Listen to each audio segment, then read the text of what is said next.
nothing. Well, then we've got to get together with our committee. Oh, and, yeah. and, Exactly. And authorize you to get proper ability to get in the installation, and then we got to get badges, and then you got to get past security, and then. I said, bro, we got to do blood work. Yeah. You got to have all that before you can come in this facility. Plus, we got to meet at Bojangles so I can get a free meal out of it. Well, that's the security process. That's the pre-check. That's the pre-check. Before we determine if you're an idiot or not. But anyway, yeah, man, what? But see, it's like I was just telling Mike Lee, if your mind's made up, it doesn't matter. I said we got a building with a ring in it. What else do you need to know? My first wrestling school had no pictures of where the ring was. Oh, I drove an hour and a half there. I had no clue. I just saw some letters. I walked through a door and hopefully I got lucky. I think I went to the wrong wrestling school. I gotta say, I think that was the thing. No, but they said first night's free, but then you got to pay after that. I had to check the next time I was there, but I was there. I love that. I just showed up, met some people I'd never before in my entire life, and they beat the crap out of me. So. On the outside, we're reminiscing here a little bit, but the actual first building I ever walked into, if you went from the way it looked, I would have kept going. You know what I'm saying? Windows broke out of it very early-ish Scooby-Doo movie-ish. When it was Scooby-Doo was real good until it got all stupid. But you know when the place was the creaking doors, the broke windows, and that was just the wrestlers. Yeah. But anyway, okay, let's get started. That's a good joke. Ladies and gentlemen, welcome to the listening to Dad. You don't work, you wrestle. You hear the claps. You know time. It is George Howe's weekend. Boy, I personally had a great, tremendous weekend, and I'll try not to run my mouth the whole episode because I can't wait to hear about the big weekend that you had there in Raleigh, SuperCon. Boy, I had a great weekend. Got to hang out with Playa. I don't say it right. Teddy Long. Got to hang out with Teddy Long. 2 days. No, your player. My player. No, your player. Yeah. Let me holler at your player. Yeah, he's calling you player. Listen, yeah, that's how that works. He's not a player. He's good. Well, he probably is a player, but he's referring to you as player when he says that. My moment, of course, we had Teddy Long in the Hickory National Guard Armory, which was hot, which happens to be the third time, this is a true story, the third time in 2 weeks I have wrestled or been at a show at the Hickory National Guard Armory. I mean, the same facility. I don't know what's going on. No wonder the Army sergeant was grinning from ear to ear. He's not making all this money. But anyway, Teddy Long, D'Lo Brown, okay, also, and Gangrel. Boy, my favorite moment, I would have gave anything to find tape, was the pre-show meeting, uncalled for meeting, of all these outlaw guys asking who was going over.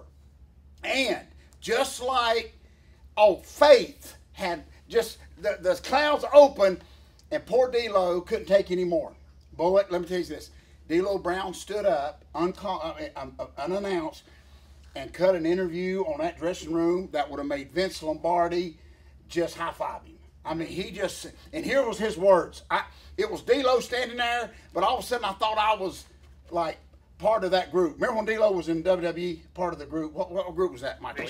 Yeah, I felt like a member of Nation of Domination. You're sitting next to a wrestling historian, George. Oh, I'm sorry. But anyway, he just stood up, and it was the coolest moment. And, of course, I'm getting hearsay from my son, little George, who was actually in the dressing room, okay? I took brother with me. We bypassed, it cost me $100 at ROs. I can't never have father, dad's. If we're going to Gastonia, let's finish this D'Lo story. You started 3 stories, and you haven't finished one you started on. I'm sorry. But anyway, D'Lo stood up and he said, in all my years, my accountant has never asked me who was going over. So he said, why the H are y'all doing that? And I have never seen a dressing room just like, I wish I had that much power.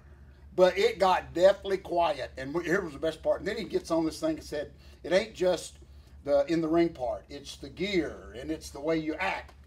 And I swear, when he mentioned gear, about 8 guys stepped back, behind the other guy, so he wouldn't see him.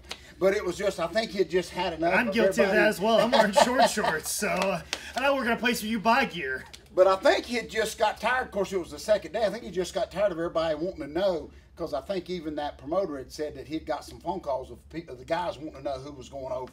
And boy, he just stood up, and of course, I went to him later and told him that should be put on a DVD. But anyway, my son, who was still full of ROs. Oh my gosh, I can't do that no more. ROs have went up, and my son eats more. So, but anyway, just a great time. Hickory National Guard Army, and then of course Shelby High School. It's kind of neat to see Gangrel, who's taking more bumps on the floor than he is in the ring. And when you ask him why, he said, "Well, did you feel the ring?" I said, "No." He said, "That's why." That's okay. true. Yeah, he said. I'll attest to that. If it wasn't for me having a high spots ring, I would do far less this past weekend. But boy, because I hurt myself because I got in a ring that wasn't a high spots ring for the first time in a long time, and I started bumping around and doing stuff. Like, oh yeah. Now I remember why I read a book for half my match. I remember now. Yeah. All of a sudden, the George South jacket thing don't look so bad. Exactly. But anyway, so it was a great weekend. They drew a little bit more in Shelby than they did in Hickory, but it was kind of a last-minute thing. They had a show booked at the Hickory Crawdad Stadium, and it got canceled at the last minute, so they had all these 3 names. And had to I was wondering about that. I was like, somebody should be doing that. And by now, there should be a really outlaw guy doing that stadium. Oh, so, what was so funny is I'm sure next year we'll have it. So, what I love about it, what I don't love about it, is the stadium. They wasn't selling many like advanced tickets for the stadium's purpose, so they canceled it.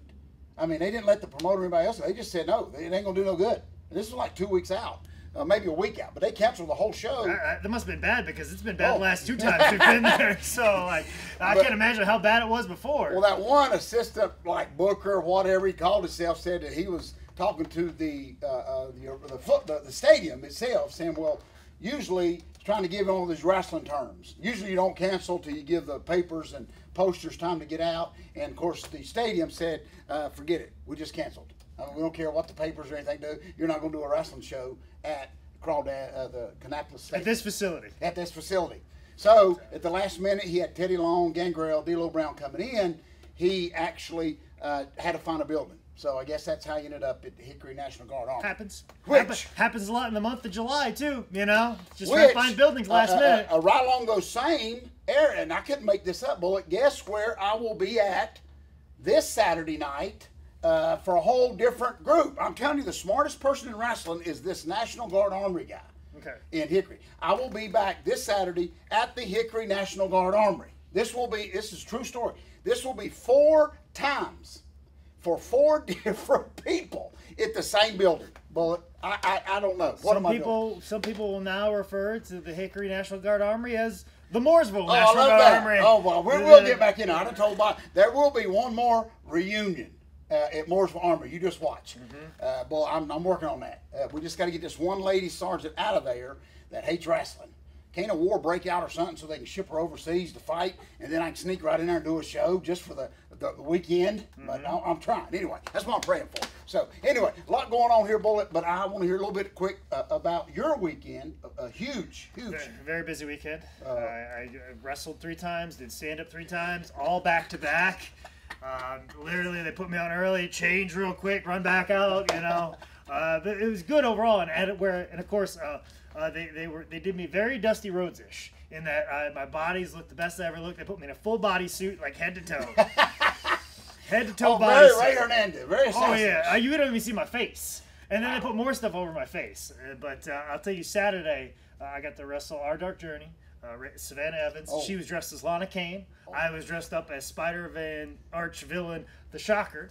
And we were first match, and George, as easy and as simple as that match was, all I could think of was you. Back when you talk about like the days when you would wrestle the Charlotte Coliseum, and the first match against Black Barton, how easy and how little you had to do for it all to work out. Now we just did a little bit, told a little story, got in, got out of there, did a couple bumps and stuff like that. There's probably close to 1,000 people in that room, standing room only, and just the littlest things got the biggest reactions. They were just appreciative to see wrestling and happy to see what was going on. And just did a little match and got out of there. It was easy. Nobody got hurt. Told a little story and got out. It just was very refreshing, very nice, a lot of fun, and just I've been doing this for 14 years now. And I'm 36 years old, which is 127 in wrestler years. And I've seen just about done everything, but doing cosplay wrestling at this convention at SuperCon is by far one of my favorite things I've ever done. Hands down. Because it's almost like, remember we talked about when we went into the prisons and done some shows, and the prisoners were so not just thankful, but they were so excited to see wrestling. Well, it's and like also, they hadn't been burnt out yet. Yeah, and then also too, they're getting to see Skeletor versus Daredevil. Oh, you're not going to see that anywhere else other than here. And if you tell a little story, like, and just you act like that person's superpowers, like my superpowers, I shock people. Oh, so I was electrocuting our Dark Journey. I was making her. Actually, she was electrified. And then electrified the ring and stuff like that. So it was like I was a comic book character. It was like a video game happening before you. So I love that. People were really appreciative of what was going and on. only very few people could have pulled that off because and you know this, most wrestlers that I know would have been very insulted that they asked them to put that on. And that was one of the things that promoters were saying is that some people just don't get it and they're trying to do all the spots. Like, no, you don't. You just have to play that character. Y'all will love that. And we all played that character, and it was great. Bullet, one of my favorite quotes in the movie star world is when the very first Batman came out. They can Google this. Batman was in Star Wars? Remember the very first Batman? Star Wars? But listen, very first Batman. Michael Keaton was very nervous about meeting Jack Nicholson, the Joker, and about playing the part of Batman. And so he went up to, first time he met Jack Nicholson, he wanted all this advice. And Jack Nicholson told him the same thing that you just said. Just let the costume act. Don't you do anything. You just let very similarish. Well, very, very similarish. But I know a lot of guys would have probably either left or just would have killed the Shocker. I mean, I'm telling you, you can't put the Shocker on. They would have thought the Shocker was putting him over. Yeah. Bullet. So, but those fans, Bullet, are not. They're not burnt out yet. No. You know what I'm saying? It's like they're just appreciative. They're going to see Spider-Man wrestle. Oh. Against Skeletor, they're going to see Star-Lord do a dance-off. Well, now, I know you were very, very busy, but did you get to meet any, like, celebrity-ish people that you may have? I didn't know what celebrities. I know, not including the wrestling celebrities, but, like, J.J. Walker of Good Times. I know he was there. I bumped into Michael Rooker, who played Merle from Walking Dead. Oh, yeah. Oh. I was in the hallway with him, passed him a couple of times. Oh, I'd have marked out for that. I was in the green room area for a short period of time, and the Flash, the guy from the original CBS TV show, not the new Flash that's on right now. Well, he's on the new Flash, but he plays older Flash. Oh. But the guy who originally played Flash on TV, he was 2 tables over in the green room and stuff like that. And, of course, Dante from Clerks, got to see him quite a bit throughout the weekend. He even stopped in and watched the wrestling for a little bit, too. So that was kind of cool. Well, the little feedback that I saw on there, and they were one guy, and he meant respectful out of it, but he was just saying that he's a big wrestling fan, but he was naming guy. I didn't know Greg Valentine was there, but he was saying how he was cosplaying. See anybody. He was cosplaying as a zombie. Because he looked half dead. So, as he always does.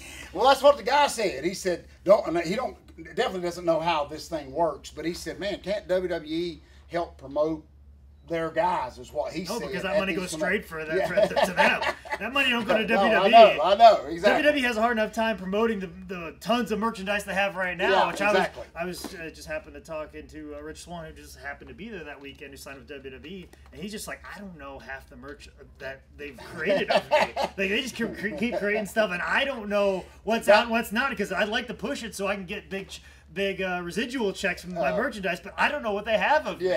So that's kind of the problem. And Bullet, right along those lines, of course, you wouldn't. It made me look like a goofball. As I went up to D'Lo Brown, everybody knows how much I like the action figures. They're coming out with the figures company's coming out with a brand new D'Lo Brown, and this is the toughest look. I mean, he's got the shoulder things, the vest, and toughest figure I've ever seen of him. Of course, I go up and just tell him I'm marking out for this figure, and he had no clue. I hope I didn't stooge off like I do the end of a movie, on our TV show. But the merchandise they have right now, like they got all kinds of stuff. Lunch boxes. They got I guarantee the people that are wrestling have no idea the amount of merchandise that's been created. And it's got a lot of weird stuff right now. I can see D'Lo calling, he probably called WWE Monday morning saying, "What's this here about a new figure?" Because I knew right away. He said, "What figure are you talking about?" So, but this made my whole weekend as I was able to go. A lot of people don't remember this, but D'Lo, who he got his start, of course, in Smoky Mountain Wrestling, taking the rings around and just setting them up. And I remember one night, I'll never forgot this, and he remembered it. Now, he may have just been saying he remembered it to get me out of here, but I remember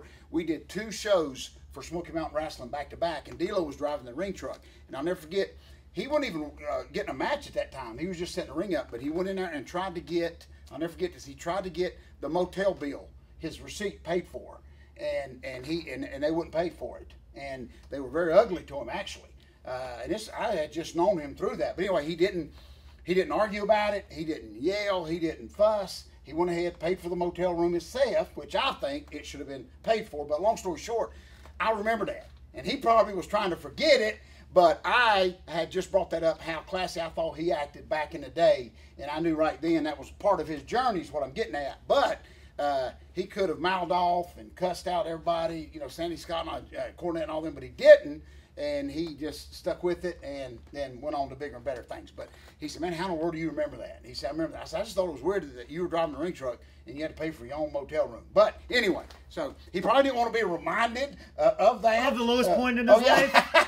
It's like, hey, Bull, remember that time you wrestled in Gaffney and they didn't have any money for you and had no money to put in your gas tank and you didn't know how you were getting home from Gaffney, which is only an hour away from Charlotte, and you kind of cried a little in the parking lot. And then all of a sudden Mike Sanders walks by and takes a piss right in front of your car to make you feel even more depressed. You remember that time in your life? Yeah, that was a good time to remember. No, you're right. I just went up to The Rock and reminded him of when he slept on that mattress in Memphis. When he was Flex Cavana. Yeah, exactly. What the heck was I thinking? Okay, I just shut up. I should have just said hey, and that should have been the end of it. But anyway, so big weekend. Of course, this weekend, boy, I know you got a lot of stuff going on tonight here, right as soon as we finish up here. It starts a whole thing for me, George. The Florida Loop is approaching, yes, correct? We have the Comedy Zone tonight. I have 8-Bit Comedy in Atlanta, Georgia tomorrow night. Jacksonville, Florida at Hourglass Pub tomorrow, the Thursday night. Then Friday night, Jackie Knight's Comedy Club. I'll be at, I believe, show starts about 8, so make sure you show up for that. That'll be a good time. And then I'm off Saturday, and then I got Fest Wrestling on Sunday. Don't cut me off in the middle of my dates, George. Just sit there and wait for the next 15 minutes. You're going to get to meet Cougar J, I think. Yeah, just wait for me to finish listing all these dates off. You can go ahead and take a nap if you want. I'm talking about Hickory. What the heck? You shut me up, man. I'm back up, down, and around. I'm hoping Cougar J, the Jackie Knight, of course, Cougar J. I heard he was going to be there. From what I heard, the person that books the club said he was probably going to be there. So, and Jackie was very excited to meet me as well. Wrestling. I love that. Very excited for that, and I'm very excited for that opportunity. Well, this is actually nothing may never ever come out of it, but I feel like I actually had just a small part of that part of your journey. I may have just put one log in front of your bridge as you was crossing, whatever that means, to get there. Okay? So anyway, so nothing may never come out of it, but I feel I want to give back. If nothing else, I get a good rapport. Maybe I can refer some other good comics to go through there and get some time. So I can kind of be like the Dynamite Kid of comedy. I can be broken back in a wheelchair, but I open the door for Bret Hart and the British Bulldog.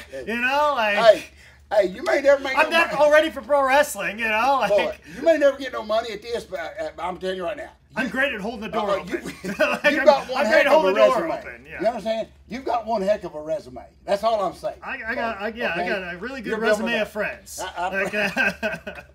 A lot going on. Well, of course, I ain't gonna say I'm back in Hickory because that makes me feel bad. But my favorite part, of course, I'll take a nap while you list off your dates. Take your time.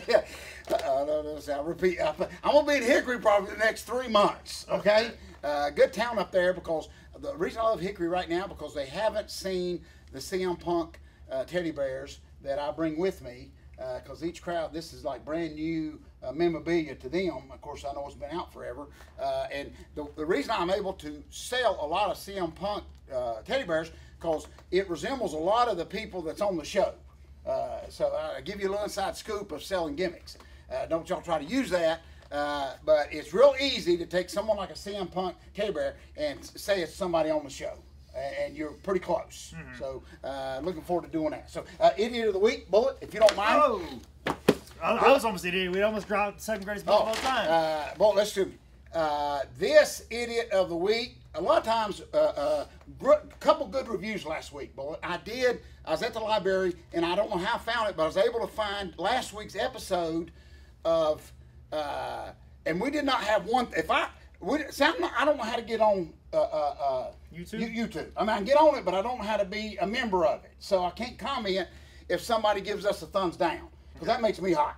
That's all I'm saying. Well, you'd have to give away an email address, George. Oh, no, I can't do that. Okay, Okay. I need that's not. Okay. Maybe I can get to the library before the computer goes off on the person that was in front of me, and I'll use their email. That's a whole different thing. I think that's actually against the law. But anyway, yeah, it is. But I was impressed to see that we had over 100 views, Bullet, and not one thumb down yet. Okay? Which I was very impressed with that. But a lot of times I said all that to say when we throw someone in the bag, idiot bag of the week, they think a lot of times we make this up. But Bullet, this happened right here in our own hometown this past week. And I even Googled this. A lot of times I don't care about the research. I don't even care if it sounds good. I don't even care if it's true. Okay? I just know it's going to be good. It's going to be TV stuff. Okay? This week, Bullet, I don't know if you saw it, but here in Charlotte, North Carolina, listen, at our major airport, okay, that's what I want the people to realize. At our major airport, Bullet, they had to evacuate a full one of these big 747 like Air Boeing gimmicks. I mean, one of the biggest planes. They had to evacuate it for 3 hours, and you'll never guess why, Bullet. Because somebody farted. That is a true story. Because someone passed gas. I'm not exaggerating. Now, I mean that. Sorry, I'm just checking his. Bullet.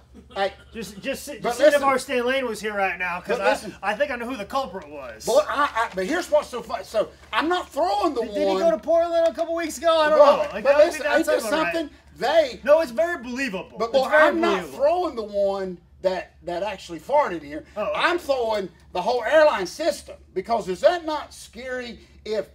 And all this security stuff. Okay, you see what I'm saying? I mean, where you can't take toothpaste, you can't even take hair gel, you can't take nothing like that on the plane. Shouldn't we be able to handle someone? I mean, when you got to go, you got to go. Don't get me wrong, okay?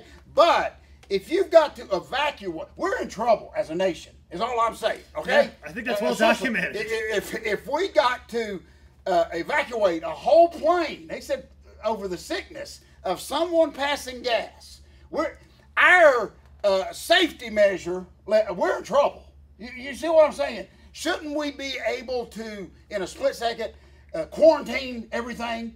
But we didn't. We didn't, Bullet, okay? So I will be throwing the whole, not the guy that did it, because when you got to go, you got to go, okay? Right. And you can document, that's documented. It happened. I will be throwing the whole airlines in, just because I think we dropped the ball on that one. Bullet, don't you? I mean, well, somebody dropped something. That's for sure. Yeah, but shouldn't, see what I'm saying? In this security, everything's, you know what I'm saying? Everybody's worried, everybody's afraid in this world time that we live in. Shouldn't they been able to handle that without even making the speaker even telling anybody? Is what I'm getting at. Bullet. Just saying that there's probably a lot of terrorists right now that are probably chewing on some Cyclone B protein bars. They see a possibility here. But we're the greatest nation. We can't be took down by someone passing gas. But that's what it looked like to me, okay? I cannot believe they actually got people to get off the plane, as hard as it is to get in your seat and to get comfortable. I mean, not a bomb threat, not, one of the planes on fire, one of the wings, the motors fell off, but someone has passed gas. And so they evacuated it took them 3 hours. Well, I don't know what it took, I guess to clean, I don't know what happened. So it just, we're in trouble. Light a match? I don't know. Listen, you can wear white stuff on the bottom of your shoes, allegedly, on a plane, no problem. But if you pass gas, they're going to shut you down.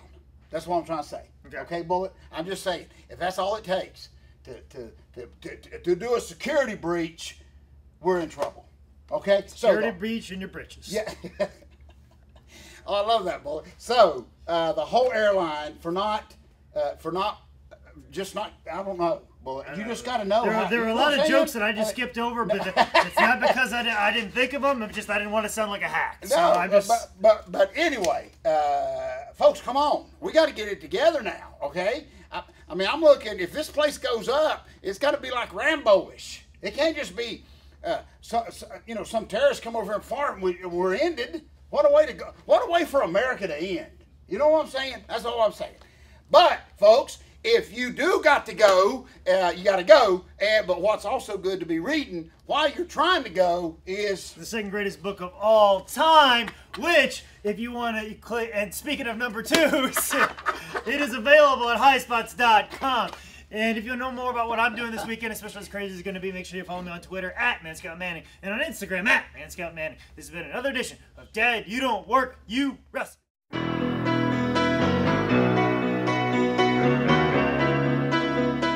Thank you, Bullet. Thank you. Okay? Thank you for pulling the show together. That's what I'm saying. That's right. Okay? Thank you. Well, listen, when you meet Cougar Jay, you got to ask, well, you won't have time because you'll be a comedian. But you got to ask him about his Dick Dare. His action figure. The wrestling, the wrestling buddy before WWF. And then of course, he won't go on all. He took his life savings and invested in the Dick Dare wrestling buddy.